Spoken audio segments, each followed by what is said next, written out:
الرحیم والعصر ان الانسان لفی خسر الا الذین آمنوا وعملوا الصالحات وتواصوا بالحق وتواصوا بالصبر۔ قرآن مجید کی سورہ میں ارشاد ہو رہا ہے، قسم ہے زمانے کی، والعصر قسم ہے زمانے کی، انسان جو ہے خسارے میں، تمام انسان خسارے میں ہے، الا الذین آمنوا مگر وہ لوگ جو ایمان لائے وہ اس خسارے میں نہیں ہے۔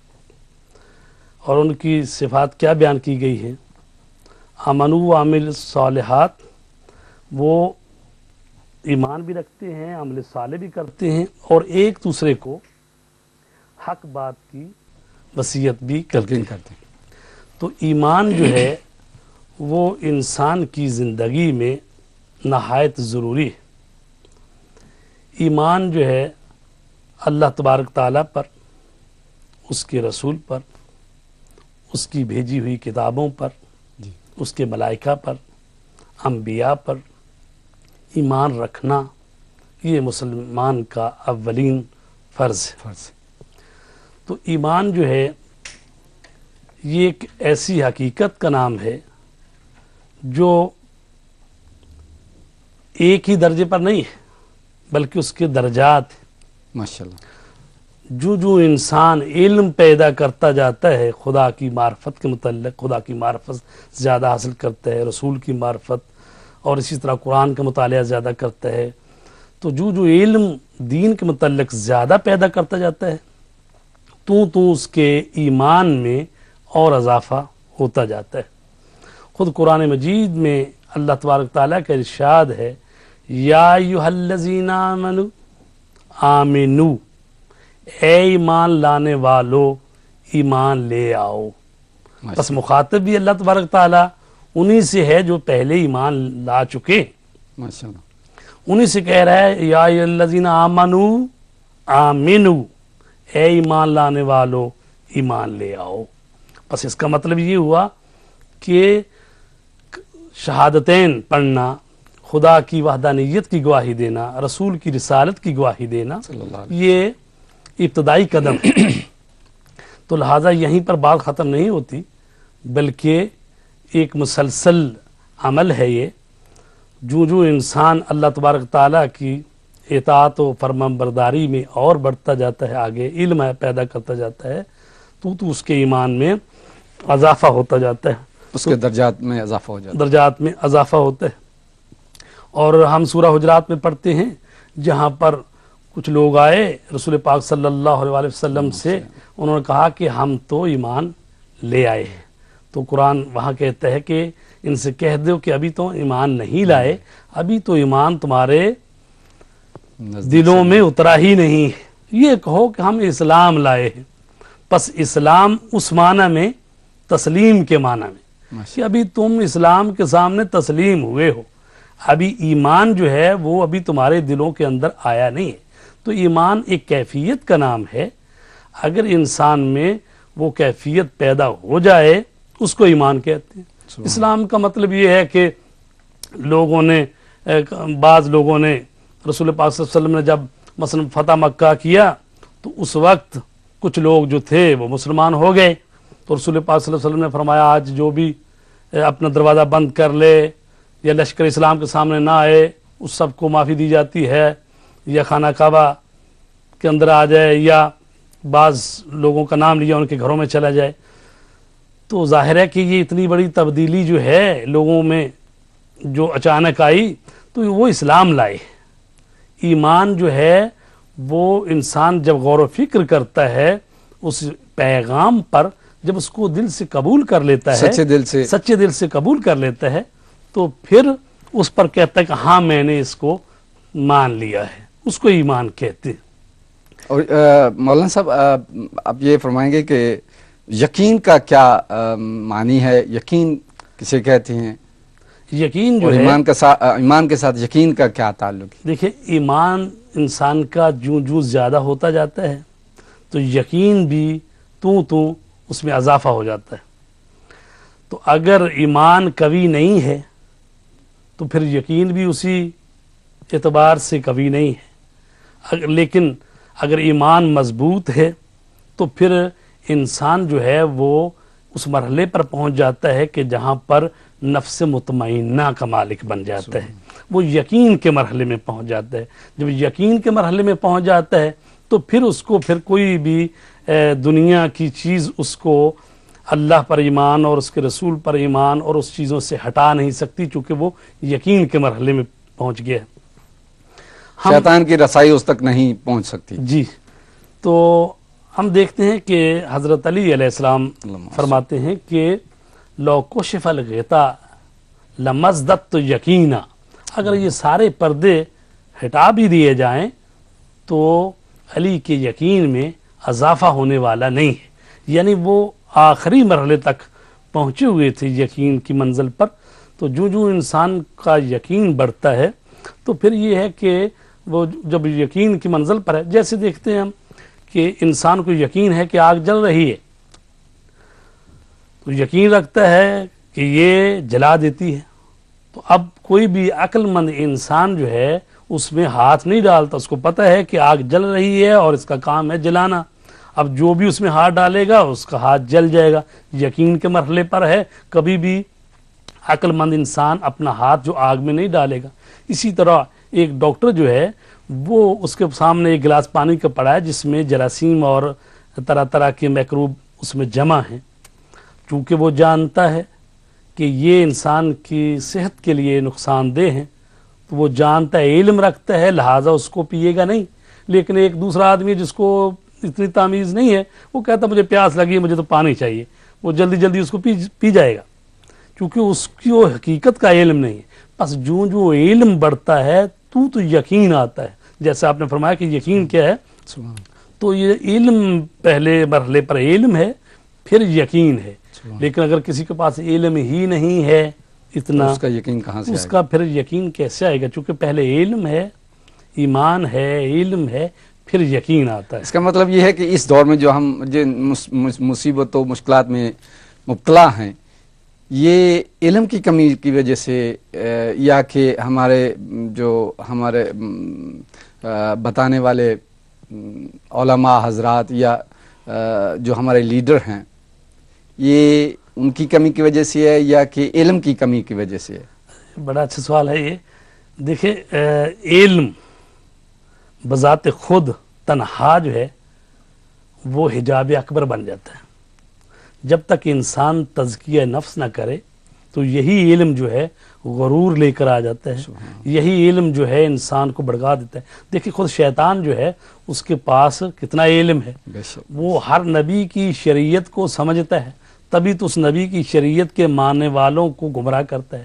علم تو اس کے پاس ہے لیکن وہ تزکیہ یا تسلیم محض ہونا اللہ تبارک تعالیٰ کے سامنے وہ نہیں ہے. اپنی ذاتی رائے ہے، قیاس ہے اور وہ چیزیں ہیں، یعنی خود اس کو بزرگ سمجھنا. علم کے ساتھ ساتھ وہی ایمان اور وہ جو کیفیت قلبی ہے وہ ضروری ہے. دونوں چیزیں، یعنی نہ تنہا ایمان ہی کچھ کرتا ہے کہ جس میں علم نہ ہو، اور نہ ہی علم ہی تنہا کافی ہے جس میں تزکیہ نفس یا ایمان نہ ہو. بس جب یہ دونوں چیزیں مل جائیں گی تب جا کے انسان میں وہ کیفیت پیدا ہو جاتی ہے جس کو ہم یقین کی منزل کہتے ہیں. اور پھر وہ جب یقین پیدا کر لیتا ہے انسان تو پھر وہ نفس مطمئنہ کے مرحلے پر پہنچ جاتا ہے. پھر وہ اطمینان والی روح بن جاتا ہے جس سے خداوند عالم پھر مخاطب ہوتا ہے، یا ایتھا النفس المطمئنہ ارجعی الی ربک راضیۃ مرضیہ فادخلی فی عبادی وادخلی جنتی. اے اطمینان والی روح، پلٹ اپنے رب کی طرف اس حال میں کہ تو اپنے رب سے راضی اور تیرا رب تجھ سے راضی، اور میرے خاص بندوں میں شامل ہو جا اور میری خاص جنت میں شامل ہو جا. تو ظاہر ہے اس مرحلے پر پہنچنے کے لیے یقین کامل ضروری. جی، اس کے بغیر مشکل ہے. سبحان اللہ. اچھا حضور، آپ یہ فرمائیں کہ ہماری زندگی میں یہ جو آج کل کا دور ہے اس میں یقین کا کتنا فقدان ہے؟ یقین یہ جو مسلمان ایک دوسرے کے نفسا نفسی ہے، ایک دوسرے کا گلا کاٹ رہے ہیں، دولت کی ہوس ہے، یہ یقین کی کمی ہے یا ایمان کی کمی ہے؟ دیکھیں جیسے ہم نے شروع میں بتا دیا ہے کہ ایمان مضبوط ہو، ساتھ ساتھ معرفت دین ہو، پھر یقین زیادہ ہوگا. تو ظاہر جب یقین کی کمی ہے تو اس کا مطلب ہے پہلی والی چیزوں میں بھی کمی واقع ہوئی. آج کے دور میں یقین کی کمی ہے، اور کہا گیا ہے احادیث میں کہ جو سب سے کم چیز پیدا کی گئی ہے وہ یقین ہے. اگر یقین انسان میں آ جائے، جیسا کہ عصر حاضر میں ہمارے سامنے مثال موجود ہے کہ جو ایمان کی قوت سے مسلح تھے اور اللہ تبارک تعالیٰ کی نصرت پر انہیں یقین تھا، تو انہوں نے اتنی بڑی طاقت سے جو دنیا کی چوتھی فوجی طاقت سمجھا جاتا ہے، تو وہ مٹھی بھر لوگ تھے. انہوں نے اللہ تبارک تعالیٰ کی ذات پر بھروسہ کیا، تو ایمان کی قوت جو تھی اسی پر بھروسہ کیا، تو اللہ تبارک تعالیٰ نے ان کو سرخرو کیا ہے. اور یہ ایسا نہیں ہے کہ یہ معجزے صرف پیغمبر اسلام کے زمانے میں ہوتے تھے، اب بھی وہی بات ہے. قرآن کہتا ہے کہ تھوڑے سے گروہ کو جو چند جوان ہوتے ہیں ہم ان کو بڑی طاقتوں پر کامیابی دے دیتے ہیں. تو وہ اسی وجہ سے ایمان اور یقین کی وجہ سے ہے. اگر یہ ہم میں پیدا ہو جائے تو ہماری دنیا بھی سنور سکتی ہے اور آخرت بھی سنور سکتی ہے. تو علم اور یقین جو ہے یہ بہت ضروری ہے، لازم و ملزوم. جی سبحان اللہ. اب ایمان گھٹتا بڑھتا بھی ہے یا کہ اس کا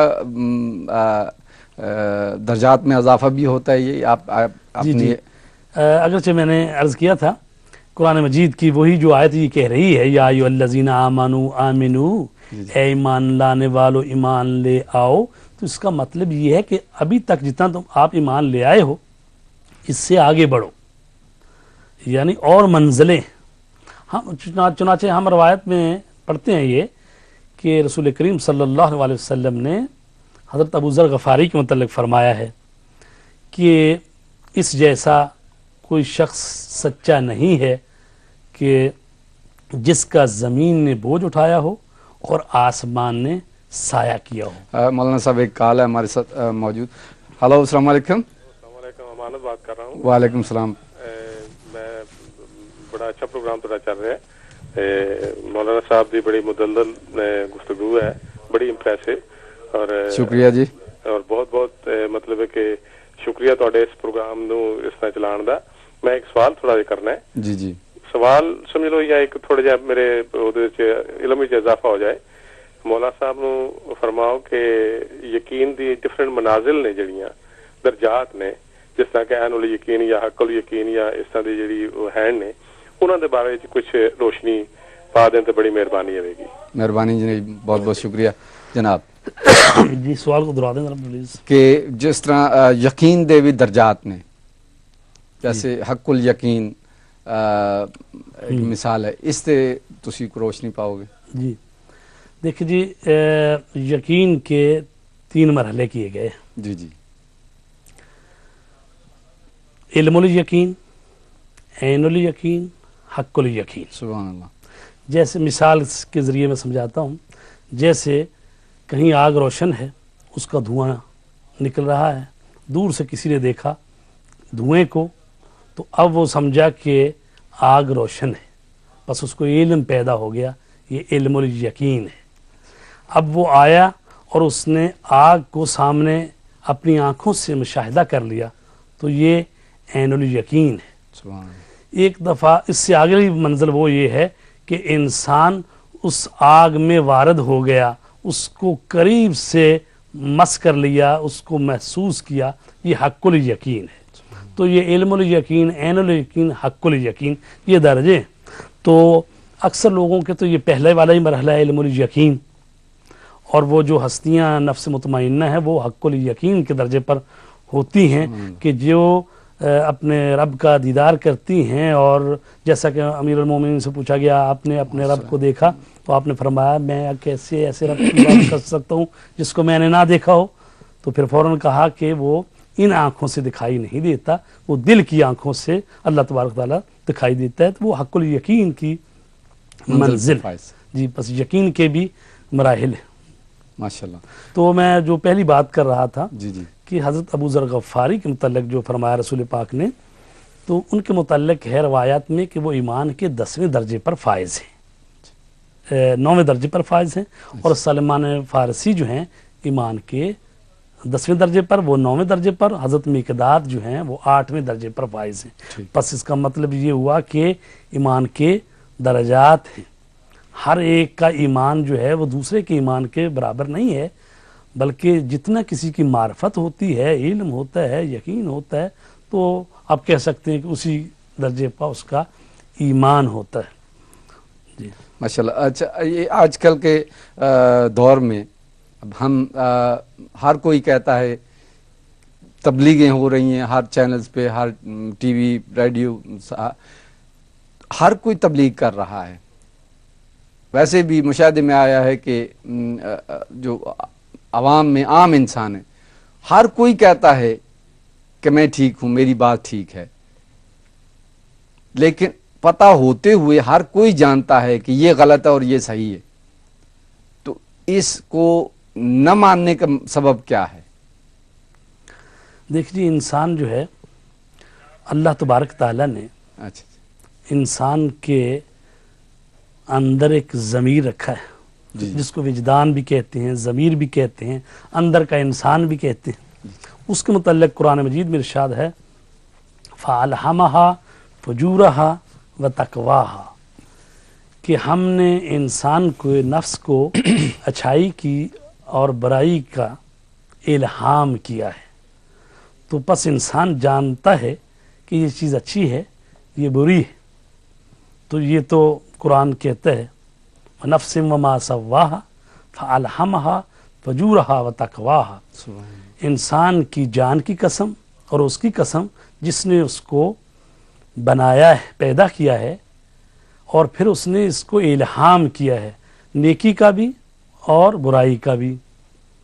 لیکن آگے کیا ہے کہ یہ جو انسان ہے یہ چونکہ جلد باز بھی ہے، یہ انسان جو ہے یہ دنیا کی نعمتوں کی طرف زیادہ متوجہ ہوتا ہے، اپنی خواہشات نفسانی کے سامنے جھک جاتا ہے، تو لہٰذا سمجھتا ہے کہ یہ جو ابھی دنیا میں چیزیں مل رہی ہیں یہ نقد ہے، تو ان کی طرف مائل ہو جاتا ہے، اور پھر اس کی عقل پر اس کی خواہشات جو ہیں وہ غلبہ حاصل کر لیتی ہیں، تو اچھائی کو اچھائی سمجھتے ہوئے بھی وہ بہرحال اپنی خواہشات کے سامنے زیر ہو جاتا ہے اور تابع ہو جاتا ہے۔ اس لیے وَإِلَّا ایسا نہیں ہے کہ وہ سمجھتا نہیں ہے کہ اچھائی کیا ہے اور برائی کیا ہے، یہ اللہ تبارک تعالیٰ نے ہر انسان میں یہ چیز رکھی ہے کہ وہ سمجھتا ہے کہ اچھائی کیا ہے اور برائی کیا ہے۔ اسی بات کو ریئلائز کروانے کے لیے، یعنی اگلے جو انسان کہہ رہا ہے یا کر رہا ہے، غلط کر رہا ہے، تو اس کو یہ باور کرانے کے لیے کہ تم یہ غلط کر رہے ہو، اس کا کوئی ایسا طریقہ ہے کہ خصوصاً مسلمان جو ہیں یہ سمجھ جائیں، ایک قوم کی حیثیت سے ایک پلیٹ فارم پہ جمع ہوں اور یہ ریئلائز کریں کہ ایک لیڈرشپ کی ضرورت ہے جو دین حقہ کے ساتھ ہو؟ دیکھیں، آپ کا جو یہ سوال ہے اس میں سیاسی پہلو ہے، وہ یہی کہ مسلمانوں کی اب جو حالت ہے جی اس میں کس کا قصور ہے؟ اس میں عوام الناس کا قصور نہیں ہے۔ آپ دیکھتے ہیں کہ اگر کہیں پر ظلم ہوتا ہے تو کس طریقے سے انسان، خواہ وہ مسلمان ہو چاہے غیر مسلمان ہو، وہ سڑکوں پہ آ جاتے ہیں، وہ مظاہرے کرتے ہیں، وہ یہ کہتے ہیں کہ یہ فلاں جگہ پر فلاں طاقت یا فلاں گورنمنٹ، فلاں حکومت ظلم کر رہی ہے، یہ انسانوں پر یہ ظلم و بربریت بند کی جائے۔